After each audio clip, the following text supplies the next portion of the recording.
परंपरागत कृषी विकास योजना अंतर्गत सन 2023 ते 24 या आर्थिक वर्षात सेंद्रिय शेतीला प्रोत्साहन देण्यासाठी फिरते विक्री केंद्र उभारण्याच्या उद्देशाने मेळघाट मतदारसंघातील धारणी तालुक्यातील हरिसाल येथील मोहवन हरिसाल सेंद्रिय शेती उत्पादक कंपनी लिमिटेड यांना विशेष वाहन प्रदान करण्यात आले। या वाहनाचे लोकार्पण मेळघाटचे आमदार केवलराम काळे यांच्या शुभ हस्ते शुक्रवारी हिरवी झेंडी दाखवून करण्यात आले।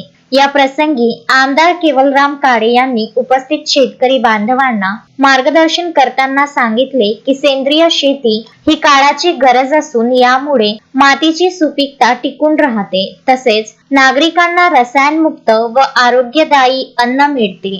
फिरते विक्री केंद्र सुरू झाल्यामुळे शेतकऱ्यांनी उत्पादित केलेली सेंद्रिय भाजीपाला, धान्य, डाळी व इतर शेती उत्पादने थेट ग्राहकांपर्यंत पोहोचविता येणार आहे। त्यामुळे शेतकऱ्यांना योग्य दर मिळून त्यांचे उत्पन्न वाढण्यास मदत होईल। या वाहनाच्या माध्यमातून गावोगावी जाऊन सेंद्रिय उत्पादनांची विक्री करण्यात येणार असून नागरिकांमध्ये सेंद्रिय शेतीबाबत जनजागृती देखील करण्यात येणार आहे। मोहवन हरिसाल सेंद्रिय शेती उत्पादक कंपनी लिमिटेडच्या पदाधिकाऱ्यांनी शासनाचे आभार मानत ही योजना शेतकऱ्यांसाठी अत्यंत उपयुक्त असल्याचे सांगितले।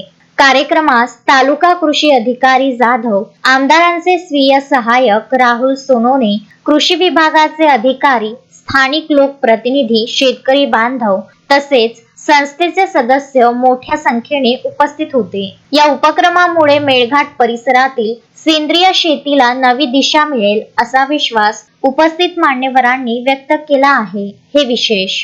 तस्मीन शेख, सुलेमान मेमन, शकील अहमद सह जुगल किशोर जयस्वाल, विदर्भ न्यूज, धारणी।